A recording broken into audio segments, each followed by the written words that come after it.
আজ থেকে আমাদের সকল সম্পর্ক এখানেই শেষ। তোমার কি মাথা ঠিক আছে? 4 বছর ধরে নিজ হাতে গড়া রিলেশনশিপ আর আজ তুমি শেষ করে দিতে চাইছো? হ্যাঁ, আমি খুব ভেবেচিন্তেই বলছি। আজ থেকে তুমি তোমার রাস্তায়, আমি আমার রাস্তায়। আর হ্যাঁ, আজকের পর থেকে আমাকে কল করার চেষ্টাও করবে না। বাই। নীলা, দাঁড়াও, আমার একটা শেষ প্রশ্নের উত্তর দাও। তারপর তুমি চলে গেলেও আমি বাধা দিব না। হ্যাঁ, খুব তাড়াতাড়ি বল, আমার হাতে একদম সময় নেই। আমার কি দোষ ছিল যে আমাকে ছেড়ে চলে যাচ্ছ? তোমার কোনো দোষ নেই। দোষ তুমি গরিব। দোষ তোমার ভালো কোনো চাকুরি নেই, আমার চাহিদা মেটানোর মতো টাকা নেই। আমি গরিব, এটা কি আমার দোষ? আর আমার ভালোবাসার কি কোনো মূল্য নেই তোমার কাছে? ভালোবাসা? আজকাল ভালোবাসার কোনো মূল্য হয় না, যা হয় তা শুধু আবেগ।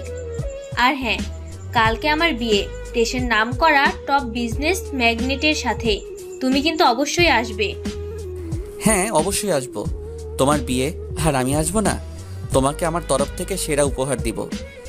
ঠিক আছে, অপেক্ষায় থাকবো। এই কথাগুলো বলে নীলা চলে গেল। আর আমি নীলার যাবার পথের দিকে তাকিয়ে নীরবে চোখের পানি ফেলছি এবং ভাবছি, আমি গরিব, এটা আমার দোষ, যার জন্য নীলা আমাকে ছেড়ে চলে গেল। আপনারা কমেন্ট বক্সে বলবেন, আসলে গরিব হওয়া কি কোনো দোষের কিছু? আর হ্যাঁ, আপনাদের তো আমার পরিচয় দেয়নি।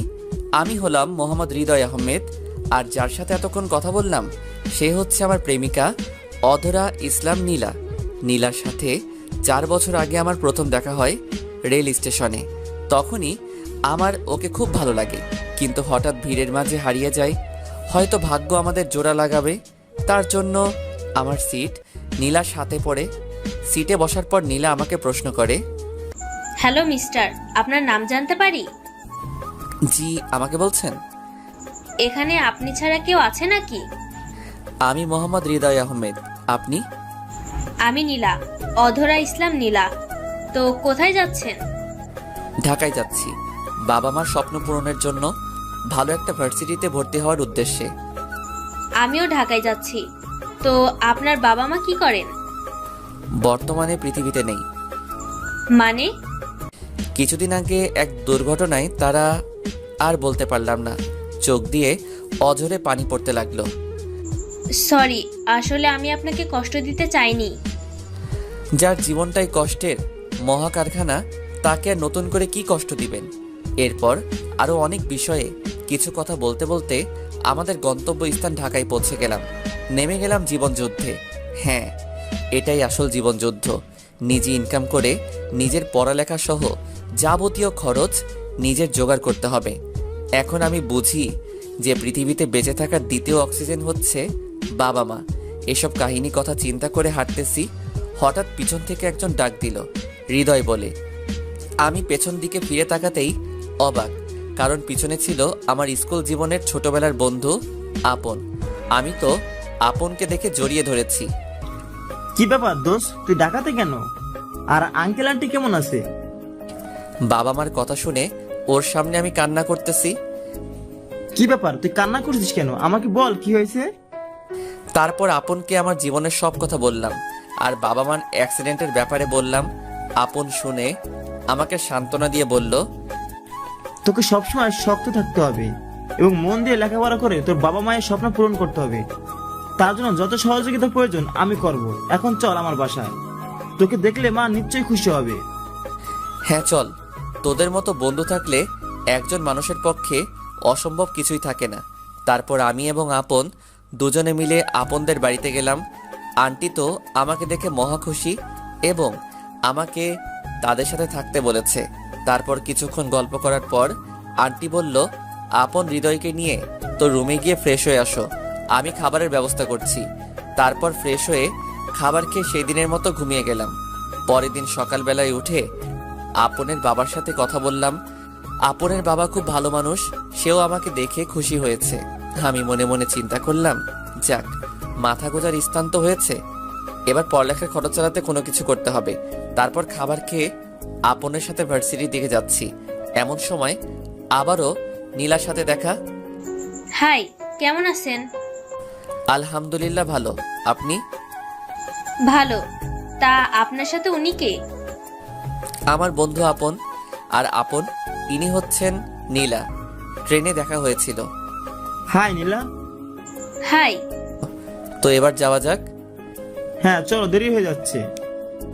তারপর ভার্সিটি থেকে ভর্তি হয়ে বাড়িতে ফিরলাম। আসলে আমার রেজাল্ট ভালো থাকায় এত বেগ পোহাতে হয়নি। আপনের সাথে ঘোরাফেরা করতে করতে আজকের দিন খুব ভালোভাবে শেষ হয়ে গেল। রাতে খুব তাড়াতাড়ি খাবার খেয়ে ঘুমিয়ে পড়লাম, কারণ কালকে থেকে আমার ক্লাস শুরু।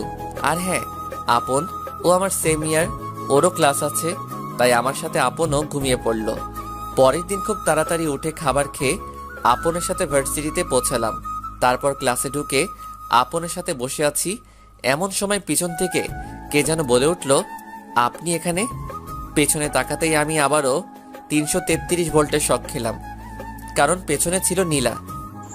আপনি এখানে? কেন, হাসতে মানা নাকি? তা হবে কেন, আগে কখনো দেখিনি তো, তাই জিজ্ঞেস করলাম। আপনি কি এখানে আগে থেকেই পড়েন?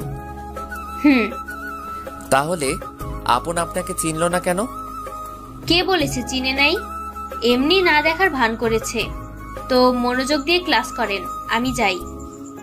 এ কথা বলে নীলা চলে গেল। অন্যদিকে দেখি আপন একটা মেয়ের সাথে কথা বলছে।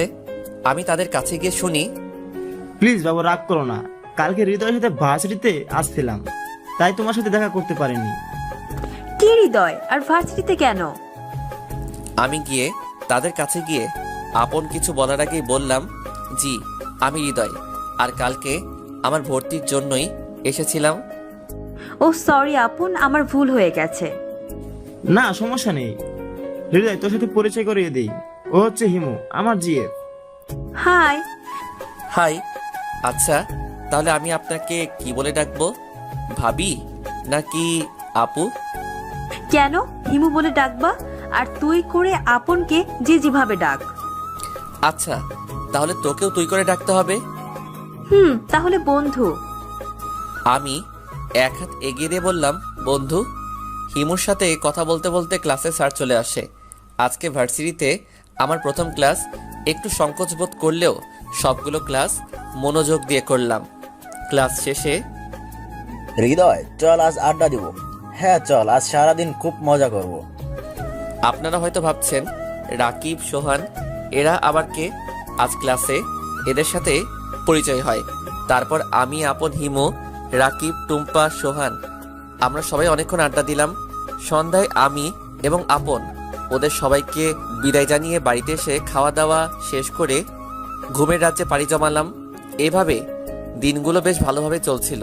নীলার সাথে খুব ভালো সম্পর্ক হয়। আর হ্যাঁ, আমি এখন আর আপনদের বাসায় থাকি না। আপনের বাবা মা আমাকে যদিও আসতে দিতে চাইছিল না, তবুও নিজের বিবেকের কাছে হার মেনে ওদের বাড়ি থেকে চলে আসি। কোনো রকম 2টা টিউশনি জোগাড় করে আমার খরচ চালাতে হয়। এমন সময়ে আমার ফোন বাজছে, ক্রিং ক্রিং।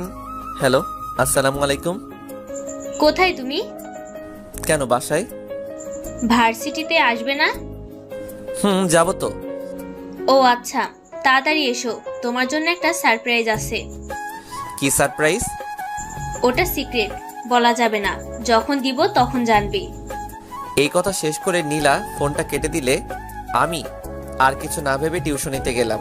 টিউশন শেষ করে সোজা ভার্সিটির দিকে রওনা দিলাম।